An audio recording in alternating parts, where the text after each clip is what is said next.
What is up guys, Stark here. In today's character spotlight, I am taking a look at the brand new 5-star that is coming out, and that is going to be Sanzang, and she is going to be, as I said, the 5-star servant that is coming in the next event, which is going to be Journey to the West. So Sanzang is a 5-star caster, so she will go up to level 90, and at level 90, she will have 12,965 HP and 11,658 attack. So this will rank her 25th overall in HP and 14th overall in attack. So she does have some of the higher stats in the game, and it's very balanced for her attack and her HP. If you do decide to max her out though, she will end up with 16,204 HP and 14,761 attack. So moving on here to her servant skills, she does have a pretty solid kit of skills, with the first one being the Rapid Suture Chanting A. Now this is a self buff that will increase her Noble Phantasm gauge, and it will also increase her Noble Phantasm strength for 1 turn. So this is a very nice skill. It's going to help you get your Noble Phantasm off pretty much instantly. If you have it maxed out, it'll be at 80%. It'll give you an 80% increase to your Noble Phantasm gauge, and then it will also increase your Noble Phantasm strength by 20%. So as I said, it is a very good skill. Combo it with pretty much any other Noble Phantasm, gain increased skill, and you're going to get a turn 1 Noble Phantasm off if that is your desire. If not though, your gauge is pretty much filled and you'll have that ready to go no time. And she does have a really good arts heavy deck, so it should be very easy to spam this Noble Phantasm. The only drawback is really that it has a 9 turn charge time, so even at max it goes down to 7, which is a little bit high, but for what you get, it's pretty much worth it. Her second skill is going to be the Attractive Charm A. This will apply target focus for 1 turn, as well as apply damage cut. So this is a nice skill. It's basically a taunt skill, but it also has a built-in defense to help her survive a little bit with that damage cut. So it's going to be a nice skill. Just take the heat off of some of the other allies on your team, so they can focus on her. Maybe if you have like a Berserker or like a really low star servant and they don't have that much HP, this is a really nice skill. And like I said, it does have that built-in defense with the damage cut to help her survive when she's taking those attacks. And then for her third and final skill, it's going to be the Teachings of Sanzang A, and this will be a team buff here that will increase the Noble Phantasm gauge of all allies for 3 turns. It will also increase the critical star drop rate for 3 turns, and then it will also apply Nullify debuff for 1 turn. So the buffs here is going to be a 10% increase at level 1, and then they're both going to go up to 30% at level 10. So overall, this is going to be a very solid skill. And then for her class skills, she will have 2. First one being Territory Creation A+, which will increase her arts card effectiveness by 11%.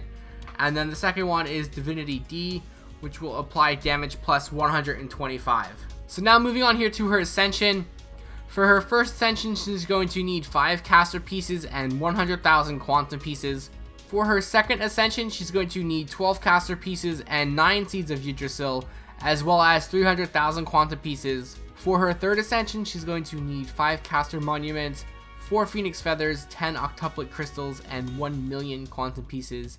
And then for her final Ascension, she's going to need 12 caster monuments, 8 phoenix feathers, 5 spirit roots, and 3 million quantum pieces. And then to level up a skill from 1 to 10, you're going to need 17 gems of the caster, 17 magic gems of the caster, 17 secret gems of caster. You're going to need 15 octuplet crystals, 18 seeds of Yggdrasil, 24 meteor horseshoes, 24 forbidden pages, 1 crystallized lore, and 54,400,000 quantum pieces. So now moving on here to her command cards and her Noble Phantasm. She has 1 quick, 3 arts, and 1 buster, so she does have a pretty solid deck for Noble Phantasm spam.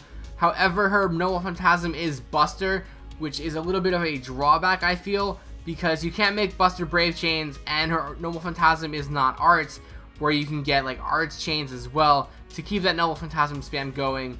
But like I said, it is a buster which will deal significant damage to a single enemy, and it will also greatly decrease critical rate for 1 turn on that enemy for the overcharge. So this is a very powerful Noble Phantasm. It is the strongest single target caster Noble Phantasm in the game.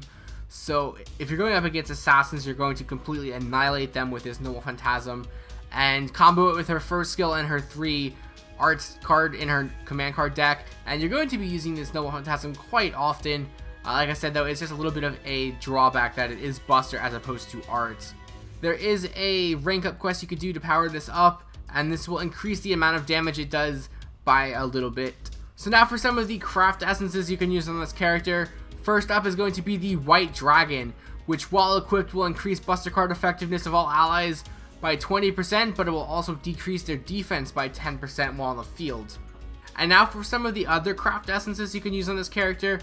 You could decide to go ahead and just buff up her Buster Card effectiveness with the Verdant Sound of Destruction for the 15% increase, or the Limited Zero Over for the 25% increase. However, the main craft essences you really want to focus on are going to be ones that increase the overall damage of the Noble Phantasm. Since that is her selling point and her main focal point, you do want to buff that damage up as much as possible. So throwing on something like Heaven's Feel for the 40% increase to Noble Phantasm damage, or the Black Grail for the 60%. If you have either one of those, they're going to be the best options you could put on this character. You know, don't worry about the HP decrease for Black Grail. It's only 500 each turn, and it's really not that big of a deal. So just throw it on there. Even if she dies faster because of it, you're going to get so much more damage, and having a 60% increase, as well as basically having an instant Noble Phantasm on turn 1, it's really hard to pass that up, especially when that character is used primarily for dealing damage with her Noble Phantasm. So now moving on to some of the servants that you could use with this character. First up is going to be Mash. Now again, you know, the global and Japanese versions have different characters really, and the way Mash works is as you progress in the story, she gets better. So she's not as good as she can be, or she's going to be, but she's still a pretty solid servant you can use. You know, she's a really defensive servant, which will help keep Sanzang alive, and with her taunt, you can use Mash's invincibility and combo them together. Now Mash has the same combo that she can use on herself, but you could also use it on Sanzang to keep her alive if it's like a Noble Phantasm turn or something like that, and it'll definitely help make her survive longer. You definitely want to keep her alive, because if you're taking her into the fight, she's probably going to be your damage dealer, and you're going to bring 2 support characters to help her.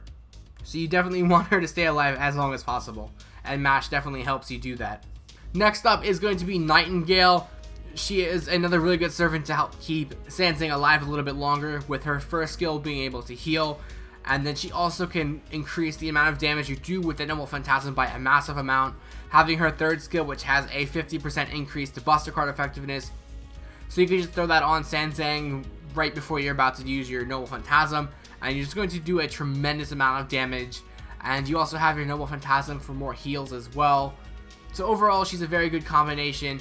She does have 3 arts cards as well, which will increase your Noble Phantasm gauge faster, and you know, get that Noble Phantasm spam going. Next up is going to be William Shakespeare. He's finding his way into a lot of teams lately. I think I might have underestimated him when I did his character spotlight the first time around, but I am starting to see the light with this character. His third skill will combo with Sanzang's first skill to give you an instant Noble Phantasm turn 1, and he also has a Buster Card increase as well, just like Nightingale. It's a little bit less, but it is an AoE one, and it will be a 40% increase, so you're not losing too much damage there. And you know, he does have a stun for his Noble Phantasm, and he also has 3 arts cards in his deck, so overall he's going to be a very good servant you can combo with Sanzang. And then finally, we're going to have Waver. You know, of course Waver's going to be on this list. He pretty much finds his way onto any team until Merlin comes out. And again, he's a very good servant. You can use his skills to give yourself a turn 1 Noble Phantasm with Sanzang, as well as increasing her damage, providing defense for survivability. You know, his Noble Phantasm is really good as well, because it will decrease the defense of those enemies, so you can do more damage with Sanzang's Noble Phantasm. It can also stun, inflict curse. It has 4 arts cards in this deck, which will combo well with Sanzang's 3 arts cards to get that Noble Phantasm gauge going so much faster if you have your skills on cooldown. And overall, just a, you know, really good servant for support. So now moving on here to her star ranks. First up is going to be her stats, and she does rank very high in the stats, being top 25 in both HP and attack currently in global. So overall, I'm going to give her 4.6 out of 5 in her stats. Moving on here to her skills, I'm going to give her 3 stars in her skills. Her first skill is fantastic, being able to almost give you a near max Noble Phantasm at the start of the fight. And you know, her second skill is very useful with the fact that it could be a taunt, and it does have a built-in defense skill there as well. But she doesn't really have too much support outside of that, which is a little bit unfortunate. so you do have to take a few support characters along to make her work, but this is one of those instances where it's definitely a good idea to do that. And then for her Noble Phantasm, I'm also giving her 3 stars here. It is the highest single targeting damaging Noble Phantasm for casters. It could do a ton of damage, and she's, it's really easy for her to spam that Noble Phantasm, especially comboed with other characters that can help increase her gauge. You're definitely going to be using this Noble Phantasm multiple times in the same fight, if not back-to-back turns, depending on how your skill cooldowns work and how, what cards you get and things like that. And then for her survivability, she's going to get 2.5 stars here. She does have that taunt, which is going to make all the enemies target her. And although she does have the damage cut, it's not going to be a tremendous amount to take on the amount of hit she's going to take. The thing with her is you're primarily dealing damage with her, so you don't really want her to be taking the hits off of your allies. So while it is a good skill, it kind of feels misplaced with how this character is supposed to work. So she does lose a few points there, but overall 2.5 stars I feel is pretty fair. And then for her versatility, she's also getting 2.5 stars. Primarily for the fact that you do have to bring a little bit of support around her in order to make her pretty much, as effective as she can be. And, if you're going against assassins, great, she's going to destroy them with her Noble Phantasm. But other than that, she does lack a little bit of damage because she is a caster and they do have naturally low damage. So outside of casters, outside of assassins, you're probably not going to be using her too often. She is very good, very powerful, but she does have a single target Noble Phantasm, so you're not going to even be able to use her for wave clears and things like that. So she's primarily there just to beat assassins. So overall, that is going to give her a 3.1 out of 5. A pretty, respectable ranking, I feel. So that's going to wrap up this character spotlight here, guys. I will leave you guys with her Noble Phantasm. And don't forget to check the links below to my Twitter, Twitch, Discord, Patreon. And I will see you guys next time.